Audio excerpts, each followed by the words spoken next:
Paid almost to zero bucks to support my close friend, but I am ungrateful and disrespectful when not paying for unsolicited work of her father. TLDR, my entitled friend, flatmate, kinda rightfully, didn't feel like she owed me anything for staying on the lease for 2 months longer than I had to, which I did to support her during a stressful phase. But she called me ungrateful and disrespectful when I wasn't willing to pay her father for his time and effort when helping her move out of the shared apartment. I finally told her to go check her fing attitude. This will be a long read as it's still fresh for me, and might come across more as me venting. Thank you for understanding. I was planning to post on IT at first, but after even my therapist lost her composure and muttered a WTF, note, I have yet to meet a more professional mental health worker, when I told her about my falling out with an old friend, and having all, and I mean all, of my friends and family members congratulate me for my sticking up for myself. Also note, my family can be brutally honest, so I expected some criticism, and the lack thereof did strengthen my back. I decided to let it stew for a while and come here to tell you a tale of almost grandiose entitlement. So buckle up,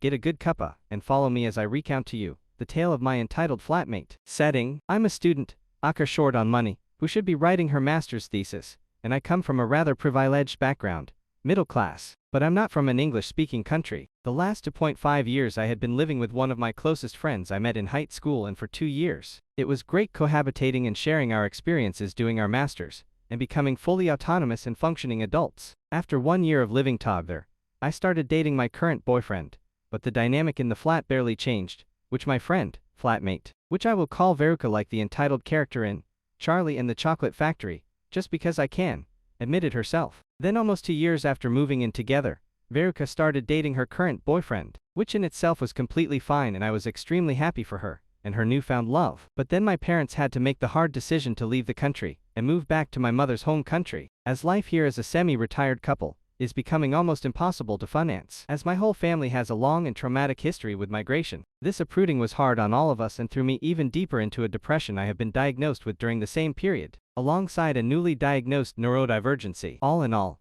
a very stressful time for me and my family. On top of this, my parents left back a large house with a garden, and as we all love the memories and stories connected to it, we weren't ready to sell it. Subsequently, the most logical and practical solution was for me to move back in. So, by the end of last August, I told Veruca that I would have to move out soonish, but that I was flexible, and as I didn't want to leave her hanging, I could afford to pay my share until a certain point. Why? Because I loved our friendship, appreciated her support, and felt like she deserved not having to deal with the search of a new flatmate, a smaller flat right during her finals. She told me her last exams would be in February 2024, so I promised to support her financially until the end of March 2024 by paying my share of the rent. Spoiler alert, the last exams were in December of 2023, and she never told me about this change. And that's where it all started. The initial problem: not even 2 weeks after I told Veruca I had to move out, she suddenly started spending 5-6 nights a week at her BFS place. And that felt like a slap in the face. I told her due to valid reasons I had to move out, and she then was never around anymore without giving me an explanation for this sudden change,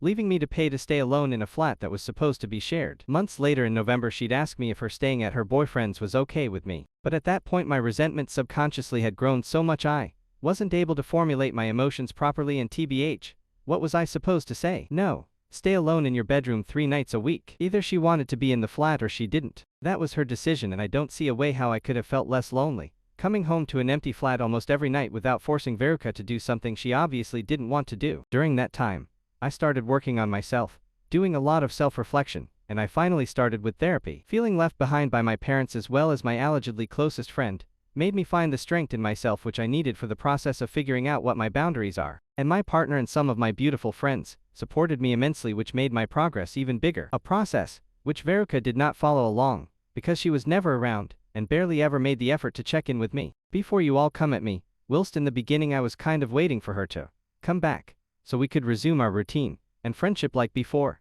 After a while I did start to check in with her more through texts, but as I didn't feel like I got the same effort back, I started pulling back more. This isolation on top of my lack of proper and open communication surely did not help this whole ordeal, and I do see where my behavior contributed hugely to the falling out. This is something I'm actively working on, but as I'm a lot of negative things but not entitled, this post will not revolve around my negative traits. To make this part short, me not being as bubbly and open in our flatmate group shit anymore, and not sharing my life with her as much as I did before was noticed by Veruca, but for the longest time she didn't comment on it. At the same time, I started saying no more. I didn't, for example, volunteer to go purchase household items as much anymore, and I just generally drew boundaries in situations I had never done so before. Something which seems completely normal in a healthy relationship, but I barely ever stood up for me. I was almost always the one to cave in, to give in on demands or take a step back. This would then lead to me acting out and being passive aggressive when I was being pushed too far, which was extremely toxic and unproductive. Proud to say, that's not the case anymore. So me pushing back when I was not okay with a situation on top of us not communicating properly anymore lead to a first falling out in February. We both aired our grievances back then,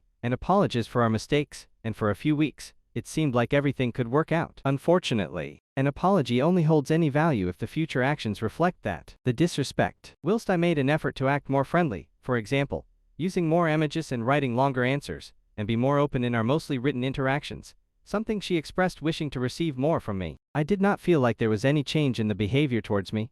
I had expressed my sadness about feeling left behind by my parents, and that my closest friend had suddenly dropped me during exactly that time. While Veruca did say she was a terrible friend for leaving me to deal with all of it myself, she never, I repeat, never, checked in with me after February. While other friends texted me to chat and gave me the feeling they were there for me emotionally, I did not receive a single supportive message from her. Suddenly having to take care of a big house and garden, not complaining about the fact that I'm allowed to live here, pay high bills and insurances, keep on top of maintenance and repairs, without the physical support of your closest relatives, while continuing your job and studies, maintaining a good social life and romantic relationship, and taking care of your own mental health is a lot. So having friends just shooting a quick message from time to time did mean the world to me. Then came the week of apartment cleaning before the handover of the keys. The whole process leading up to that point had been nerve-wracking for me, as I was not on the lease, only subletting, but paying the same amount and being responsible for the same damages, and therefore was not involved in any of the communication. So I got all the necessary info last minute. Me no like. Something that irked me immensely.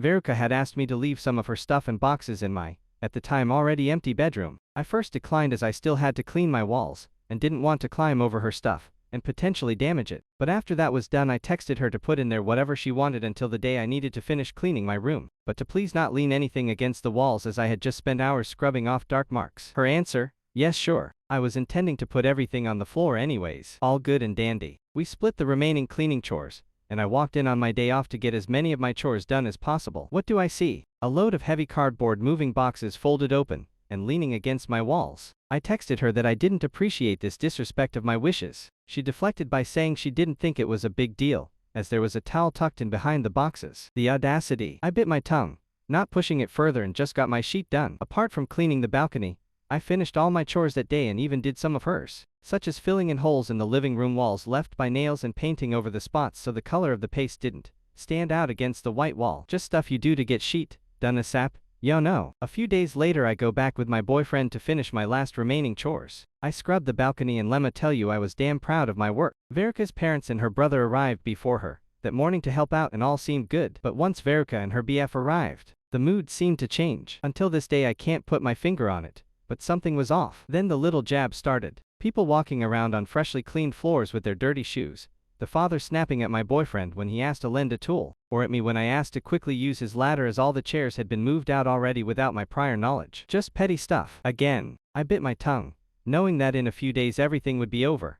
I finished what I had to do in my BF, and I left ASAP. Then I got a message. One of the trash bags had been leaking, leaving a stain on the wood floor. I had noticed a stain the day I went to clean the first time, not knowing where it came from, and had sent Veruca a picture of it. Now there was a second, larger stain, and apparently it was from my bag. The only bags I had filled with garbage from the balcony, which were not wet, were standing on the other side of the living room. She knew it. I knew it, but apparently this bag was mine. Not willing to let this potential permanent damage be deducted from my part of the deposit, I refused to take accountability for trash I had no involvement in, and it was oh so conveniently not possible to look into the bag anymore as it had already been taken out. As this post is already way too long, I'm cutting out the other petty sheet that went down, like Veruca expressing her wanting to take shared stuff with her, and mentioning no payment towards me, but when I expressed wanting to keep something, she asked me for financial compensation, or me offering for her to keep all the kitchenware we bought together, but when I asked to only take the pizza cutter with me, she used it a lot,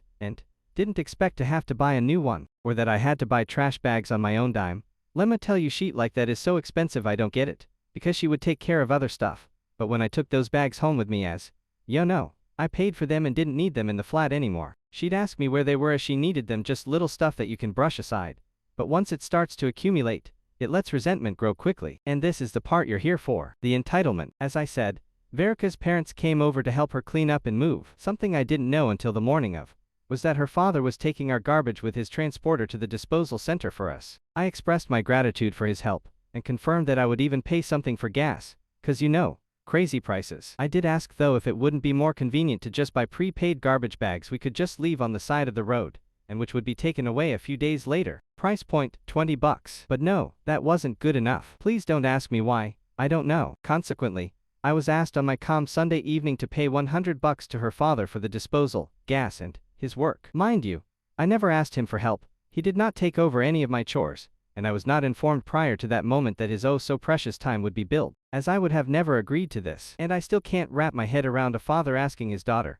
who he has a decent relationship with, and her flatmate, who had no say in this matter, to pay for the time he spent helping them. My parents had stored some of our furniture prior to our move to 0.5 years ago, should they have billed us rent for the space they could not use in their basement. So when I refused paying such a crazy amount, and told Verika what I was comfortable paying, the $20 for the prepaid bags that would have been needed for the amount of shared trash, and an additional $10 for gas, she called me ungrateful and disrespectful, and that her father felt disrespected by my behavior. I repeat, because I didn't want to pay for work I did not ask him to do. The height of impudence wasn't even that I was insulted for something that could be based in a simple misunderstanding. 2 months back, when we had the first, smaller falling out, I asked Verika for a bit of friendly appreciation and recognition, because I spent almost $0.00 on our friendship to support her, and pay my share while she finished her studies, and searched for a new flat and job, and I only got loneliness back. Back then, she said that she was appreciative for everything, which she never really expressed in actions, just in words which kind of lost their meaning after a while,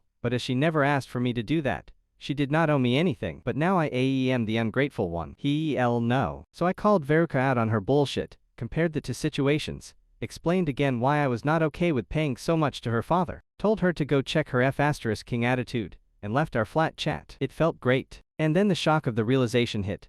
I had just killed a 10+ year friendship, so the only natural reaction my body knew to this was to have a nervous breakdown, which gave way to an anxiety attack. Not so calm Sunday evening anymore. By now, I have taken off the rose-tinted glasses, and can start calling out so many situations where I did not have an equal part in that friendship. Input from my friends and family helped me a lot, and I feel more and more okay with the situation. Verika did message me in our regular chat twice. First to confirm that the handover went over smoothly. I could not be there as she didn't confirm the time with me, and I had meetings I couldn't, and also wasn't willing to move. Another GRR moment for me. And then to send me a payment slip from the deposit site, which was over $70. The confirmation for me that my solution with the prepaid bags would have been way cheaper after all. Verika also told me that during the last few weeks or months, she always felt like she was a shitty friend when interacting with me, something I definitely did not transmit as I actively pushed to be more open again and took a step back when drawing boundaries so that our relationship wouldn't suffer even more that it already had, which simply told me that this was her bad conscience, making her feel that way as she knew exactly how she had let me down, and continued to not pull her weight in the friendship. And lastly, Verika wanted me to contact her again when I feel open to the conversation and ready to reflect on everything, like I was the one insulting her on a nice Sunday evening. I refused to take over this responsibility to essentially revive the friendship, as this way she could solely blame me for the failed friendship, as it would be on me to restart the contact after a cooling down period, and made it clear that unless she showed insight in her screw up and I got an apology for this hypocritic offense towards my character, I was not seeing any way how we could see eye to eye again. She simply replied that obviously we both couldn't work through this ATM, and then she thanked me for our wonderful time together, and wished me all the best, something that was called manipulative by a few friends of mine, but I refuse to see it that way as I don't want to taint our last, rather positive interaction. I realize I contributed my fair share to this falling out, and I have a list of things I'm now working on to avoid creating such a situation again. I also realize that this has been one hell of a venting post, and I'm grateful if you read it all. I'm on my way to the airport, so I'm sorry if I won't be able to reply to comments, but I wish you all the best and will read your messages once I have the time and internet connection again.